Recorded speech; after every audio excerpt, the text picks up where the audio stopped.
Hello दोस्तों, नमस्कार। आज है 19 मई और हम 19 मई से बनने वाले करंट अफेयर के क्वेश्चनों पर डिस्कस करने वाले हैं। अगर आप हमारे चैनल पर नए हैं तो हमारे चैनल को सब्सक्राइब करें, वीडियो को लाइक करें, शेयर करें और कमेंट करें। आज की क्लास आपके आने वाले हर प्रतियोगिता परीक्षा में बहुत ही महत्वपूर्ण होने वाली है। चलिए आज के स्टार्ट करते हैं आज की क्लास। आज का पहला क्वेश्चन है, हाल ही में राष्ट्रपति द्रौपदी मुर्मू ने राज्यपालों की विधेयक स्वीकृति शक्तियों पर कौन से अनुच्छेद का प्रयोग किया है। हाल ही में राष्ट्रपति द्रौपदी मुर्मू ने राज्यपालों की विधेयक स्वीकृति शक्तियों पर कौन से, तो ये किया है अनुच्छेद 143 के तहत। किसके तहत किया है? अनुच्छेद 143।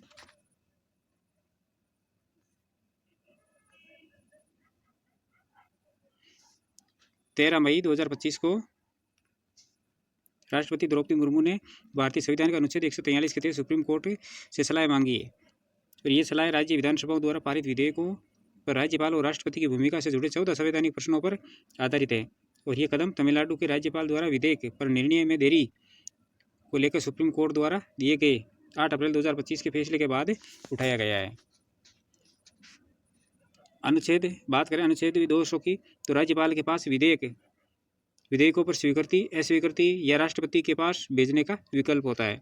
अनुच्छेद 201 के अंदर राज्यपाल द्वारा राष्ट्रपति के पास भेजे गए विधेयकों पर राष्ट्रपति की भूमिका होती है। अनुच्छेद 143 के राष्ट्रपति द्वारा सुप्रीम कोर्ट से सलाह लेने का अधिकार है। अनुच्छेद 142 सुप्रीम कोर्ट को पूर्ण न्याय करने की शक्ति है। और अनुच्छेद 145(3) के अंदर संविधान की व्याख्या से जुड़े मामलों को कम से कम 5 न्यायाधीशों की पीठ के द्वारा सुने जाने की व्यवस्था की गई है। और अनुच्छेद 361 राष्ट्रपति और राज्यपाल को कार्यकाल के दौरान कानूनी कार्रवाई से छूट मिलती है। राष्ट्रपति और राज्यपाल की विधायी प्रक्रिया में भूमिका स्पष्ट करने में मदद करता है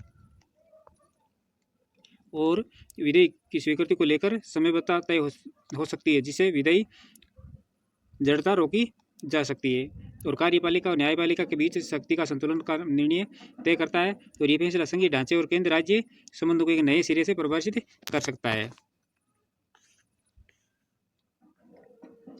नेक्स्ट क्वेश्चन है कि हाल ही में भारत ने अपने पहले मानवयुक्त गहरे महासागर मिशन समुद्रयान जो लॉन्च करेगा, वो कौन से सन के अंदर करेगा, किस वर्ष के अंदर उसको लॉन्च करेगा भारत अपने पहले मानवयुक्त गहरे महासागर मिशन समुद्रयान का? तो ये करेगा 2026 के अंदर। कब करेगा? 2026 में।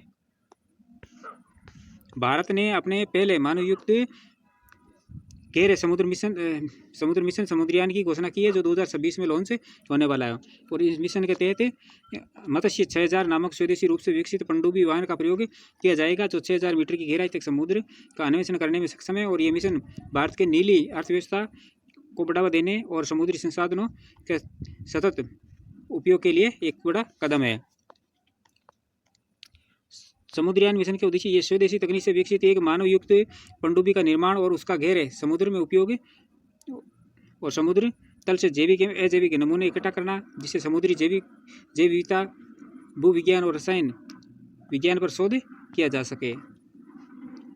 गहरे समुद्र में खनिज और पॉलीमेटालिक नोड्यूल्स जैसे संसाधनों की खोज की जा सकती है। और उच्च दबाव वाले पानी के नीचे वाहनों के निर्माण में भारतीय तकनीकी क्षमता को प्रदर्शित करना और भविष्य में डीप सी टूरिज्म यानी गहरे समुद्र पर्यटन के मार्ग को प्रस्तुत करना और वैश्विक समुद्री शोध और कूटनीति में भारत की रणनीतिक स्थिति को सुदृढ़ करना है।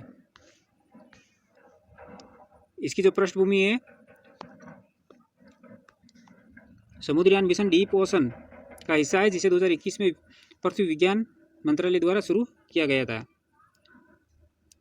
डीप ओशन मिशन की कुल अनुमानित लागत 4077 करोड़ है और ये मिशन 5 वर्षों तक चलेगा। और ये मिशन संयुक्त राष्ट्र के सतत विकास लक्ष्य 14 के अनुरूप है। और इस मिशन के नेतृत्व national institute of ocean technology Chennai कर रहा है। इसका नेतृत्व कौन कर रहा है? National institute of ocean technology Chennai कर रहा है। बात करें मत्स्य 6000 की, तो इसकी क्या विशेषता है? ये चौथी पीढ़ी का मानवयुक्त पनडुब्बी वाहन है, जो पूरी तरह से स्वदेशी तकनीकी से विकसित किया गया है। और ये एक बार में 3 वैज्ञानिकों यात्रियों को ले जाने में सक्षम है। इसका सामान्य संचालन 12 घंटे और आपातकालीन संचालन समय 96 घंटे तक हो सकता है। और इसका प्रेक्षण और पुनः प्राप्ति सागर निधि भारत के अनुसंधान पोत द्वारा की जाती है। नेक्स्ट क्वेश्चन है कि हाल ही में 12 साल बाद उत्तराखंड के चमोली जिले के किस गांव में पुष्कर कुंभ शुरू हुआ है। हाल ही में 12 साल बाद उत्तराखंड के चमोली जिले के किस गांव में पुष्कर कुंभ शुरू हुआ है। तो ये हुआ है माना गांव में। उत्तराखंड के चमोली जिले के माना गांव में पुष्कर कुंभ के बारे में बात करें हम, तो ये एक धार्मिक आयोजन तब होता है जब गुरु ग्रह यानी बृहस्पति मिथुन राशि में प्रवेश करता है और ये चक्र हर 12 वर्ष में आता है। और इसका आयोजन माना गांव चमोली जिला में स्थित केशव प्रयाग पर होता है और जहां अलकनंदा और सरस्वती नदियों का संगम स्थल है। ये वैष्णव संप्रदाय की परंपराओं पर आधारित है और विशेष दक्षिणी भारत के श्रद्धालुओं द्वारा मनाया जाता है। इस अवसर पर पवित्र नदी संगम में स्नान पूजन और अत्यंत पुण्य माना जाता है। श्रद्धालुओं को आध्यात्मिक लाभ और मोक्ष की प्राप्ति का मार्ग माना जाता है। उत्तर और दक्षिण भारतीय धार्मिक परंपराओं को जोड़ने वाला सांस्कृतिक पुल है।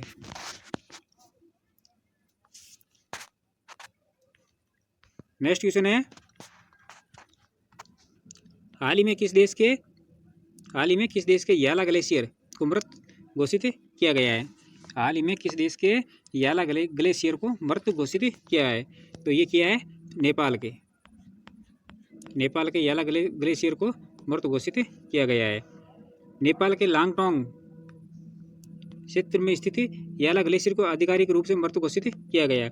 ये एशिया का पहला ग्लेशियर है जिसे स्मारक पट्टिका के साथ सम्मानित किया गया है। और ये समारोह 12 मई 2025 को हुआ, जिसमें हिंदू कुछ हिमालय क्षेत्र के वैज्ञानिकों और स्थानीय लोगों ने भाग लिया है। और ये वैश्विक जलवायु संकट की दिशा में एक प्रतीकात्मक और वैज्ञानिक चेतावनी के रूप में देखा जा रहा है। इसके मुख्य तथ्य और समारोह का जो विवरण है वो है कि 1970 के दशक से अब तक याला ग्लेशियर ने अपना 66% द्रव्यमान खो दिया और 784 फीट पीछे हट चुका है। 784 मीटर पीछे हट चुका है। ये एक पट्टिका स्थापित की गई है जिस पर लेखकों आंद्री स्नेगर मैग्नासन और मंजूश्री थापा द्वारा लिखे संदेश अंग्रेजी, नेपाली और तिब्बती में दर्ज हैं। इस ग्लेशियर में अंतिम संस्कार में 50 से अधिक लोग उपस्थित हुए थे और जिसमें नेपाल, भारत, चीन और भूटान से आए वैज्ञानिक, स्थानीय लोग और भिक्षु भी शामिल थे। याला ग्लेशियर दुनिया का तीसरा ऐसा ग्लेशियर है जिसे इस तरह से स्मरण किया गया। और इससे पहले ओके ग्लेशियर जो आइसलैंड के अंदर है वो, और आयोलोको ग्लेशियर मेक्सिको के अंदर है, इनका भी स्मरण इस प्रकार से आधिकारिक रूप से मृत घोषित किए गए थे। नेक्स्ट क्वेश्चन है कि हाल ही में भारतीय शतरंज खिलाड़ी ने अपने पहले ग्रैंड शतरंज टूर टूर्नामेंट सुपरवेट क्लासिक 2025 अपने नाम किया है।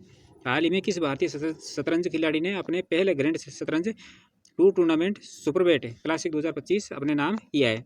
ये किया है आर प्रज्ञानंद ने। किसने किया है? आर प्रज्ञानंद ने।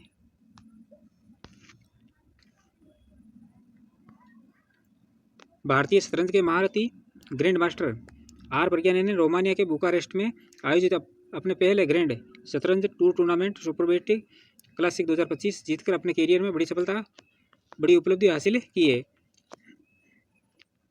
जीत की जो प्रमुख जो विशेषताएं हैं वह प्रतियोगिता तो हुई थी सुपरवेट क्लासिक 2025 ग्रैंड चेस टूर का हिस्सा है और ये हुई थी, स्थान है इसका बुखारेस्ट रोमानिया के अंदर। विजेता आर प्रज्ञानंद जो भारत के हैं, पुरस्कार राशि ये लगभग 77,667 डॉलर यानी 66 लाख रुपए।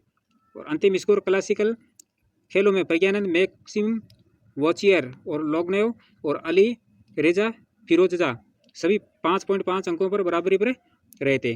और टाई ब्रेक प्रारूप बिल्ट खेल यानी भारतीय खिलाड़ी को 5 मिनट में या मिनट प्लस प्रति चाल 2 सेकंड की वृद्धि दर्ज की गई है।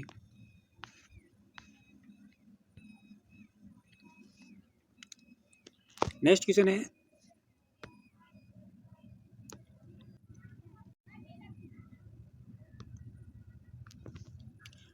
है हाल ही में किसने पद्म विभूषण जगत गुरु राम भद्राचार्य को 58वें ज्ञानपीठ पुरस्कार से सम्मानित किया गया है।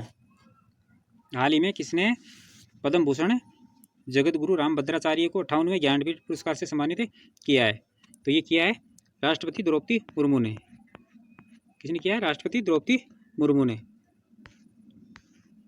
16 मई को राष्ट्रपति द्रौपदी मुर्मू ने नई दिल्ली में आयोजित समारोह में पद्म विभूषण जगत गुरु रामभद्राचार्य को प्रतिष्ठित 18वां ज्ञानपीठ पुरस्कार प्रदान किया है।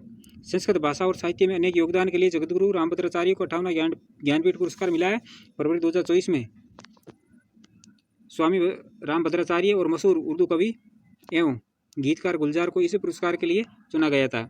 अस्वस्थ होने के कारण गुलजार पुरस्कार समारोह में शामिल नहीं हो सके। तो ज्ञानपीठ पुरस्कार भारत का सर्वोच्च साहित्यिक पुरस्कार है और ये पुरस्कार भारतीय ज्ञानपीठ न्यास द्वारा भारतीय साहित्य में उत्कृष्ट योगदान के लिए दिया जाता है और इससे सम्मानित होने वाले व्यक्ति को 11 लाख रुपए की धनराशि दी जाती है और प्रशस्ति पत्र दिया जाता है और वाग्देवी की कांस्य प्रतिमा भी दी जाती है।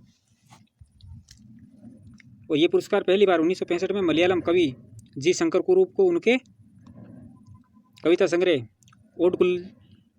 ओडकुल जल में के लिए दिया गया था।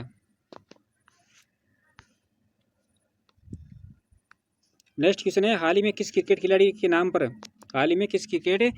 नाम पर वानखेड़े स्टेडियम के एक स्टैंड का नाम रखा है? वानखेड़े स्टेडियम के एक स्टैंड का नाम रखा है। तो ये रखा है रोहित शर्मा। किसका रखा है? रोहित शर्मा। 16 मई को भारतीय वनडे कप्तान रोहित शर्मा के नाम पर वानखेड़े स्टेडियम के एक छोटे स्टेडियम के एक स्टैंड का नाम रखा गया है और इसी के साथ रोहित शर्मा अब सचिन तेंदुलकर और सुनील गावस्कर जैसे पूर्व महान खिलाड़ियों की सूची में शामिल हो गए हैं।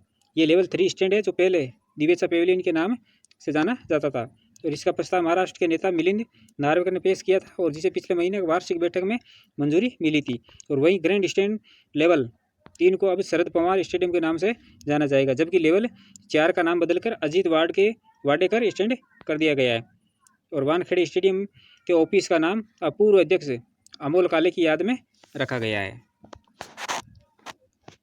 वीडियो को लाइक कर दो जल्दी से। नेक्स्ट क्वेश्चन है, हाल ही में अंतर्राष्ट्रीय संग्रहालय दिवस कब मनाया गया? हाल ही में अंतर्राष्ट्रीय संग्रहालय दिवस कब मनाया गया? तो ये मनाया गया 18 मई को। कब मनाया गया? 18 मई को। इंटरनेशनल म्यूजियम डे 18 मई को अंतर्राष्ट्रीय संग्रहालय दिवस का पुरातत्व सर्वेक्षण भारत यानी ASI देश भर के सभी ASI स्मारकों और संग्रहालयों को मुफ्त प्रवेश देगा और इस पहल का उद्देश्य जनता को भारत की समृद्ध सांस्कृतिक और ऐतिहासिक विरासत से जोड़ना है। और 18 मई को और कौन सा दिवस मनाया गया? विश्व एड्स वैक्सीन दिवस भी मनाया गया और विश्व बैंकिंग दिवस ये भी 18 मई को ही मनाया जाता है। प्रीवियसली क्वेश्चनों का रिवीजन कर लेते हैं कि हाल ही में दुनिया का पहला वाणिज्यिक मेथनॉल संयंत्र डेनमार्क के अंदर शुरू किया जाएगा और हाल ही में भारतीय देश ने ड्रोन हमलों से निपटने के लिए स्वदेशी प्रणाली की भार्गवास्त्र का सफल परीक्षण किया है और हाल ही में रीन्यू आंध्र प्रदेश राज्य में भारत का सबसे बड़ा रीकॉम्प्लेक्स बनाएगा और हाल ही में भारत ने सीमेंट क्षेत्र के लिए देश का पहला कार्बन कैप्चर और utilization test bed cluster launch किया है और हाल ही में हेवलेट पेकार्ड इंटरप्राइजेज का वरिष्ठ उपाध्यक्ष और MD भावना अग्रवाल को नियुक्त किया गया है और हाल ही में DRDO ने समुद्री जल को मीठा बनाने के लिए स्वदेशी रूप से उच्च दाब नैनो पोरस मल्टीलेड पॉलीमर झिल्ली विकसित की है और 6 फरवरी 2023 को तुर्की ने शक्तिशाली भूकंप आया तो भारत ने ऑपरेशन दोस्त के तहत उसकी मदद की थी और हाल ही में देश की 6ठी सेमीकंडक्टर यूनिट को मंजूरी मिली है। ये उत्तर प्रदेश के जेवर राज्य के अंदर स्थापित की जाएगी। कहाँ की जाएगी? उत्तर प्रदेश राज्य के जेवर में। तो दोस्तों ये थी हमारी आज की क्लास। ऐसे ही महत्वपूर्ण प्रश्नों के साथ कल फिर मिलेंगे, तब तक के लिए धन्यवाद।